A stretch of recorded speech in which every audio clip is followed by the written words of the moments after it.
А ў студыі да мяне далучыўся кіраўнік народнага антыкрызіснага ўпраўлення Павел Латуш. Спадар Павел, добрый вечар. Добрый вечер. Вось толькі што паглядзелі матэрыял пра гэтую статыстыку. Мяне што вельмі здзівіла гэты момант, калі ўпершыню даюць вось гэтыя дзве лічбы пасля коскі, так, у статыстыцы па інфляцыі 9,97, абы толькі не сказаць, што 10% інфляцыя дасягнула ў Беларусі. Што думаеце на гэты конт? Ну, это не ўпершыню ў практыцы ўрада. Я ўспамінаю, бадай жа 2009-2010 год, калі ўжо заставаўся там один месяц до конца года, і трэба было паказаць для Лукашэнкі, што ёсць рост валового ўнутранага прадукту, як гэта штучна рабілася, і пазней, бадай жа ўжо тады на пачатку лютага, калі даецца вынікі за год, было намалявана, што рост склаў там 1%, штосьці такое было. Я прыпамінаю, што это не аднойчы ва ўрадзе рабілася. А насамрэч это хутчэй за ўсё было мінусовы рост валового ўнутранага прадукту. Ну, мы бачым, што фальсіфікацыі ідуць усюды. Ну, маляваць статыстыку у нас, конечно, умеюць, тут з вами згодны. Але ўсё ж таки галоўная тэма, пра які я хацеў пачаць з вами размаўляць, гэта, канешне ж, рашэнне Літвы на гэтым тыдні даволі істотнае спыніць перавозку, транспарціроўку угнаенняў беларускіх калійных угнаенняў праз тэрыторыю Літвы. Рашэнне, якое пакуль не падтрыманае рэштай еўразвязу. Вось пасля таго, як мы з вами празмаўляем, нашы гледачы змогуць пабачыць таксама размову з літоўскім парламентаром, які будзе пра гэта якраз і казаць. Вы заўсёды дамагаліся таго, каб Еўропа ўводзіла жорсткія санкцыі, каб вельмі хутка дзейнічала. Ці вы задаволеныя гэтым рашэннем Літвы? Як успрымаеце? Ну, я размаўляў з адным з уплывовых еўрапейскіх дыпламатаў некалькі дзён таму назад, і ён сказаў, што рашэнне літоўскага ўрада з'яўляецца вельмі добрым прыкладам. Гэта прыклад прэцэдэнтны, які дае сігнал, у тым ліку іншым краінам Еўрапейскага Саюзу, як патрэбна паступаць у такіх сітуацыях. Так што тут павага да літоўцаў, што яны праявілі палітычную волю, ўсё-такі такое рашэнне прынялі. Пазней мы пачулі з вами аб тым, што будуць шукаць нелегітымныя ўлады, рэжым, спосаб як абысці гэта літоўскае рашэнне. Якраз такі высокапастаўлены дыпламат мне сказаў, што ён не лічыць такі сцэнарый рэальным, з улікам таго, што нават тое, што ў свой час адразу не запрацавалі гэтыя санкцыі на транзіт паставак угнаенняў у Клайпеду, гэта ўжо так было моцным такім ціскам палітычным унутраным у Літве. І калі хтосьці паспрабуе зрабіць нейкія схемы ў абыход праз тэрыторыю Літвы, напрыклад, нейкі з'явяцца новыя лагістычныя кампаніі, ці транспартныя кампаніі, ці падстаўныя кампаніі, праз якія будзе пастаўляцца угнаенне, гэта будзе тое, што ўжо проста знішчыць гэты ўрад. Бо фактычна другога палітычнага скандалу ён не вытрымае. Але ўдзячнасць гэтаму ўраду. Прыадкрыю крышачку адразу, забегу наперад. У гэтай размове з літоўскім дэпутатам ён распавядае, што ў Літве створаны механізм, які не дазволіць больш ні прыватным, ні дзяржаўным кампаніям увогуле ніякім чынам транспарціраваць. Гэта вельмі важна, так што павага нашым літоўскім сябрам, што яны падтрымліваюць беларускае грамадства на дэмакратычнай сілы. Але затое кажуць, што можа спрацаваць такая мадэль, калі, напрыклад, Латвія пачне, ці прыватная кампанія, не будзем казаць, што гэта ўрад Латвіі, але прыватная кампанія, напрыклад, з Латвіі, як было з палівам, якое праз Эстонію пайшло, так, на экспарт. То бок еўразвяз-то не далучыўся да гэтага ўсяго. Гэта толькі рашэнне пакуль Літвы. Ну, для гэтага ёсць другасныя санкцыі амерыканскія, АФАК, сістэма АФАК, якая сочыць за выкананнем амерыканскіх санкцый. Менавіта каманда народнага антыкрызіснага ўпраўлення сёння, учора, уже і сёння, якраз сёння ў нядзелю я прыехаў з офіса, працуе над тым, як адпаведным чынам прадставіць аргументацыю для амерыканскага боку, як ажыццявіць другасныя санкцыі ў адносінах тых кампаній, якія будуць дапамагаць абыходзіць амерыканскія санкцыі. І гэты другасныя санкцыі, конечно же, мы не прапаноўваем, каб яны ўводзіліся супраць літоўскіх кампаній, бо гэта нашы саюзнікі. Мы кажам таксама пра беларускія кампаніі, банкаўскія структуры і таксама расійскія кампаніі і структуры, якія будуць дапамагаць абыходзіць гэтыя санкцыі. Так што мы будзем працягваць свой ціск і будзем прапаноўваць амерыканцам выкарыстаць гэты механізм другасных санкцый. Дарэчы, пра Расію вы ўзгадалі. На гэтым тыдні прэс-сакратар Владзіміра Пуціна, расійскага прэзідэнта, Пескоў заявіў наступнае. Давайте я папрашу нашых рэжысёраў паказаць гэтую заяву. Беларусь наш партнёр, і мы яе не кідаем і не кінем. Дмітрый Пескоў. Ці ён меў на ўвазе якраз вось гэты момант, што яны дапамогуць абысці Беларусі ўсе санкцыі, альбо разлічацца за гэтыя санкцыі? Бо пытанне было менавіта, як цяпер Беларусь будзе вось пад гэтым санкцыйным ціскам. Расія кажа не кіне, дык што атрымоўваецца ўсе санкцыі як бы надарма могуць быць. Ну, па-першае, спадар Пескоў памыліўся ў першай часткі свайго выказвання. Не Беларусь, а Лукашенко, дыктатар Лукашенко, партнёр. І яны плануюць падтрымліваць дыктатару Лукашенко, ну як ні Беларусі, ні беларускі народ. І гэта з'яўляецца стратэгічнай памылкай Расійскай Федэрацыі. Мы павінны зразумець, што на сённяшні дзень вось тое, што ажыццяўляе расійскай улады, яны падтрымліваюць дыктатара, а не падтрымліваюць беларусам. І тым спосабам яны фактычна фарміруюць, ужо сфарміравалі ў вялікай часткі беларускага грамадства негатыўнае стаўленне да ўладаў Расійскай Федэрацыі. Гэта робіць не беларусы, не дэмакратычныя сілы Беларусі. Гэта робіць спадар Пескоў. Гэта робіць менавіта ўлады Расійскай Федэрацыі. Яны павінны зразумець гэта ўжо як факт. І ўсе сацыялагічныя пытанні гэта пацвярджаюць. Хацеў таксама сказаць, што сацыялогія пацвярджае. Да. Гэта першая памылка. Другое, тое, што будуць укідвацца велізарныя сродкі Расійскай Федэрацыі на падтрымку Лукашэнкі, ну, калі ласка, але што скажа грамадства расійскае, дзе гэты ліміт выкарыстання, так скажем, маўчалівай згоды расійскага грамадства на тое, што яны будуць падтрымліваць дыктатара, бо расіяне таксама разумеюць і бачаць, за каго выступае, за што выступае беларускі народ. Ну, расійскае грамадства можа штосьці зрабіць, тут вось алігархі хутчэй. Слухайце, ну, ніводнае грамадства не можа нічога зрабіць, калі не будзе адпаведнай палітычных нагод, калі не будзе грамадства яднацца, і Беларусь паказала ў 2020 годзе, што мы можам штосьці зрабіць. Мы дасягнулі мэты, але мы ставім гэтую мэту. Справа Гуцэрэева. Напрыклад, давайте паглядзім. Другасныя санкцыі, як спрацавалі, калі праз расійскія кампаніі, напрыклад, па калію, Мазепін, будзе выкарыстоўвацца схема праз Уралкалій, дапамагчы Беларускалію абысці гэтыя эканамічныя санкцыі.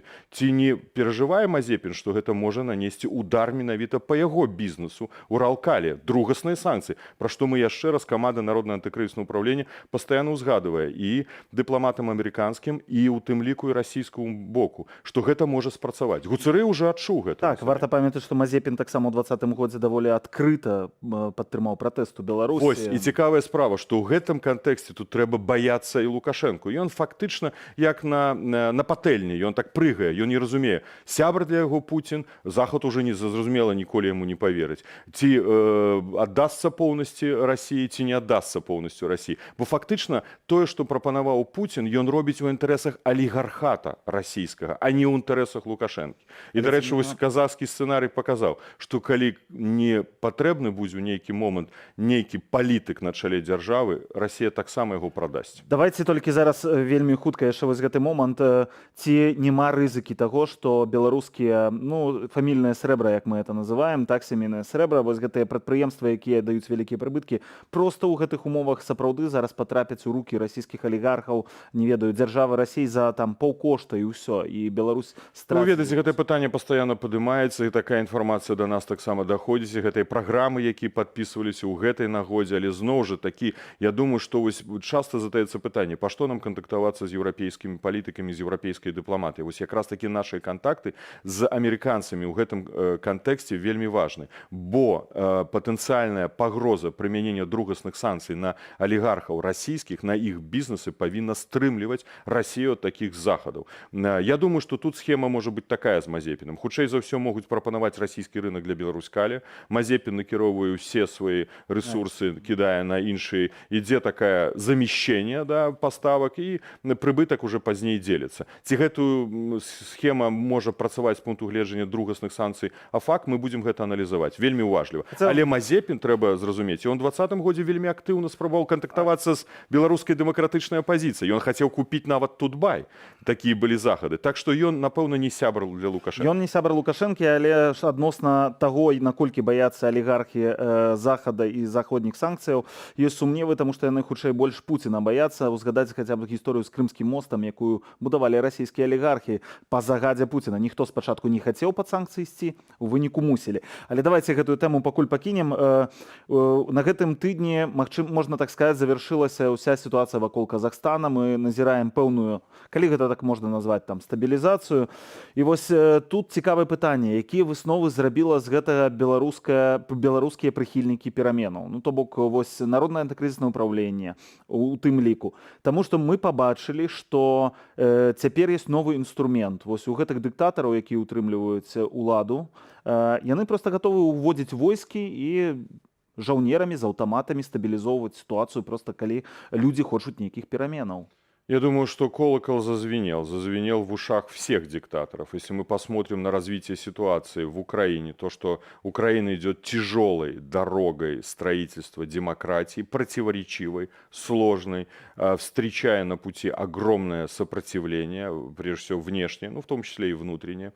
То, что произошли события в Беларуси в 2020 году и продолжаются до сегодняшнего дня, то, что произошло в Казахстане, это колокол для всех диктаторов и олигархов. Сменяемость власти и несменяемость власти является причиной, почему этот колокол зазвенел им всем. 30-летняя история правления диктатур, олигархических систем, она обречена на то, что она просто прекратит существование, она развалится. Развалится, к сожалению, может быть такими печальными историями, как в какой-то степени происходит в Казахстане. Клан Назарбаева уходит и жертвы. Да? Мы не хотели бы этого сценария. Мы говорим о том, что, первое, необходимо уже говорить об объединении, если хотите, демократических сил всех постсоветских стран, в том числе и демократических сил в Российской Федерации, когда мы должны дать очень четкий сигнал всем диктаторам и олигархам: ваше время ушло, вы должны уходить. В противном случае это, к сожалению, может приводить к таким печальным историям. С другой стороны, мы должны говорить о субъектности народа. До тех пор, пока народ не сможет вернуть свою субъектность, не стать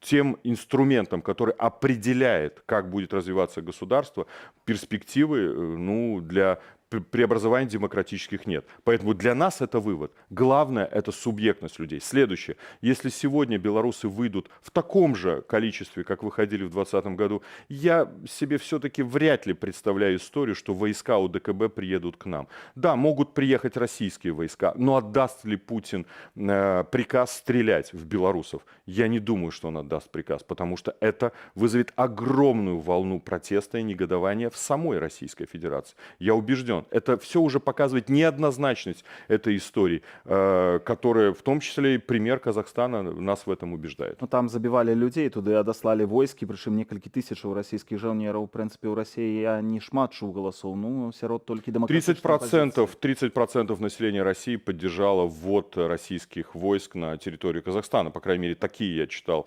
опросы. Поэтому я не думаю, что сегодня российское общество готово будет согласиться с тем, что сотен тысяч белорусов начнут расстреливать на улицах белорусских городов. Все-таки в Казахстане такого не было, да, не было таких массовых демонстраций, правда же? И эта история... Как у Беларуси хиба нет. Да, поэтому если мы говорим о том, что мы субъект, мы хотим добиться этой субъектности, определять, значит, нам нужно быть готовым выходить массово опять на улицу. И тогда это гарантирует в определенной, в достаточно серьезной степени нашу безопасность. Если нас выйдет мало, ну, конечно, легко будет что... перестрелять, пересажать, всех задержать и посадить в тюрьму. Думаете, российские улады больше прислуховываются до своего громадства и того, что оно нет, думае? Они не... Так мы не говорим, прислушиваются кажется, или нет. 30% только подтрымала, ну тогда это не истотно, кольки подтрымала, коли яны Подождите, но если мы все время будем думать, слушают они нас или не слушают, и сидеть с этой точки зрения, мы должны показать свою силу. Только показав свою силу, выйдя опять на улицы, показав, что мы претендуем на то, чтобы руководить этой страной, только тогда они будут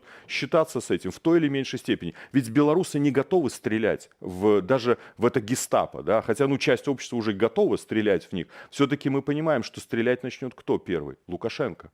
Но я не убежден даже в том, что большинство силовиков готово будет сегодня выполнить его приказ. Вот все источники, которые нам поступают, система разваливается у него на глазах. Этот все процесс уже он неминуемый, он идет к своему финалу. На жаль, пакуль назіраем зусім адваротна, яны закатваюць усё больш з кожным днём, колькасць палітвязняў расце, прыходзяць у дамы людзей. Можа, беларусы ў гэты момант не готовы. Смотрите, есть две линии гнева и страха. Вот есть линия страха, а вот есть линия гнева. Белорусы ненавидят, презирают Лукашенко и презирают созданную им систему. Но есть линия страха, которая сдерживает белорусов. Вот пока столкновение вот этой линии страха и гнева не произошло, как только это произойдет, вот этот накопительный эффект сработает, неважно, это страх, он превзойдет, гнев просто расколет его напополам, произойдет этот взрыв. Ну, понятно, что я, может, сейчас говорю какие-то такие философские вещи, да, но мы же это видим, мы это ощущаем в обществе, что презрение к Лукашенко очень велико, страх пока превалирует. Вот наша задача аккумулировать ресурс, чтобы этот страх мы смогли перебороть. Давайте паговорым пра пэўную рэч, якая можа здарыцца, і якраз вось тое, што вы паказваеце гэтую лінію гнева, панізіць значна. Гэта вялікая вайна ў Еўропе. Гэта тое, пра што кажуць і заходнія палітыкі. Вы вярнуліся толькі што з Берліну, мелі там сустрэчы пэўныя. Ці чакаюць у Еўропе, што Расія можа напасці на Ўкраіну, і гэта адсуне ўвогуле беларускае пытанне на нейкія там далёкія задворкі еўрапейскай палітыкі? Ну, я аднёс такое ўражанне, што ўсё-такі рызыка такую яны разумеюць. З іншага боку, яны разумеюць, што Пуцін не гатовы будзе пайсці на максімальны варыянт, на максімальны сцэнарый і распачаць вайну з Украінай, таму што санкцыі даволі моцныя, пра якія заявілі Злучаныя Штаты Амерыкі. Да, у еўрапейцаў ёсць таксама незадавальненне, але мне падаецца, гэта іх перадусім віна ў тым, што вырашаюць гэтае пытанне над Еўропай, ЗША і Расія без актыўнага ўдзелу Еўропы. І мне падаецца, што нямецкія палітыкі якраз хочуць прымаць у гэтым больш актыўны удзел. І мы ведаем, што міністр замежных спраў Германії бліжэйшым часам наведае Маскву і Кіеў. Так што гэта важна, каб тут адыгрывала больш значную роль еўрапейская дыпламатыя і дыпламатыя буйнейшых краінаў еўрапейскага звязу. На другі варыянт, самы найгоршы, ну, наколькі я зразумеў, таксама гатова Еўропа. На жаль, але ўсе хацелі бы гэтага пазбегнуць. То бок ўсё ж такі думаеце, што гэта не здарыцца і Беларусь застанецца на павесцы? Ну, я па характару аптыміст, як вы разумееце, так што калі я буду зараз маляваць прагнозы, што будзе вайна, ну я б не хацеў такім прагнозам. Давайте вельмі хуценька апошняе таксама пытанне, якое хацеў вам задаць. Пэўна чулі пра кібератаку гэтую вялікую, 70 афіцыйных сторонак, інтэрнэт-сторонак украінскіх розных дзяржаўных органаў былі атакаваныя. Гэта выклікала вялікі перапалох, пра гэта выказваюцца ў Злучаных Штатах, у Еўропе пра гэта кажуць. Стала вядома, што за гэтым можа стаяць беларуская групоўка беларускіх вайсковых, так называюць гэта хакераў. Вось. Ці можна лічыць гэта актам агрэсіі? Таму што мы сёння, напрыклад, з маім рэдактарам таксама сядзелі і шукалі вось у міжнародных законах, ці атака на дзяржаўныя сайты, калі гэта будзе даведзена, што гэта з боку таксама нейкага дзяржаўнага там органа, там рэжыму, так беларускага, ці можна гэта лічыць актам агрэсіі? Ну, калі дзяржава на дзяржаву, то зразумела, гэта акт агрэсіі. З пункту гледжання новай філасофіі войнаў, гэта гібридная атака, гібридная агрэсія, гібридная вайна, якая можа элементы гібриднай вайны, якія ажыццяўляюцца адной дзяржавы адносна да другой дзяржавы. Гэта павінна прыводзіць да наступстваў. Кожная краіна мае права абараняць, але таксама і ўводзіць адпаведныя захады ў адказ. Гэта санкцыйныя захады. Пытанне да украінскіх палітыкаў. Ці яны разумеюць, што філасофія умиротворения агрессора, якая ажыццяўлялася перад пачаткам другой сусветнай вайны, прывяла да другой сусветнай вайны. Ці яны разумеюць, што гэтая пагроза рэальна існуе. І колькі б Лукашенко не здзекаваўся з Украінай, ён фактычна здзекаваецца зараз з Украінай. Ён прызнае Крым, прызнаў яго дэ-факта і дэ-юра. Яны зараз чакаюць, калі ён наведае, но гэта трошки так выглядае незразумелым. Ён вельмі рыторыка негатыўная. Ён дае украінскім грамадзянам грамадзянства Беларусі. Ён робіць вельмі шмат захадаў негатыўных у адносінах да Украіны. Украінскія палітыкі не ўводзяць у адказ ніякіх дзеянняў. І гэта вось якраз такая філасофія умиротворения агрэсара. Я разумею, што яны не хочуць мець як бы другой лініі атакі з Беларусі, але фактычна яна ўжо ёсць. Яны як бы як страус спрабуюць галаву ў песок і паглядзець, што як бы мы не заўважаем. Не, яны разумеюць гэта, але ніякіх крокаў не робяць адказ. Гэта памылковая палітыка. Я кажу гэта падчас сустрэчаў з украінскімі палітыкамі, падчас эфіраў на украінскіх тэлеканалаў. Яны павінны пачаць дзейнічаць і быць салідарнымі з беларускай дэмакратычнай супольнасцю, бо якраз шмат вельмі прэтэнзій было з боку украінцаў да еўрапейскіх дэмакратычных супольнасцяў. Чаму яны не дапамагаюць, чаму яны не выступаюць за Украіну? Таксама у нас пытанне украінскім палітыкам. Чаму вы нас не падтрымліваеце ў гэтай вельмі складанай сітуацыі? Бо якраз была размова ў Берліне. Калі размова ідзе пра украінскую тэму, Украіна, Расія, Еўропа, ЗША, а не ўзгадваецца беларуская тэма, гэта неправільна. Ёсць трохвугольнік. Гэта Украіна, Беларусь і Расія. І выключыць з гэтай тэматыкі Беларусь нельга. Забывацца пра Беларусь нельга. Якраз такі пытанне, чаму трэба кантактавацца з буйнейшымі еўрапейскімі краінамі, палітыкамі, узгадваць тэму Беларусі. кантэксце. Забывацца ў гэтым кантэксце пра Беларусь нельга. Ну, тут Украіна паводзіць сябе даволі непаслядоўна. З аднаго боку яны далучаюцца да санкцыяў, напрыклад, закрываюць неба сваё для беларускіх авіякампаній. З іншага боку, у нашых эфірах украінскія палітыкі кажуць, што мы робім проста бізнес, для нас гэта бізнес. Вось Ну, якраз таки мне важна было пачуць у Берліне, што з боку дзяржаўнага сакратара МЗС Германії, што just бізнес уже не будзе. З Лукашэнкам гэта не атрымаецца. у Еўропы не працуе, у Украіны пакуль што Ну, яшчэ Украіна, працуе. жаль, Дзякую так. вам вялікі за гэтую размову. Павел Латушка, кіраўнік народнага антыкрызіснага ўпраўлення ў нашым эфіры.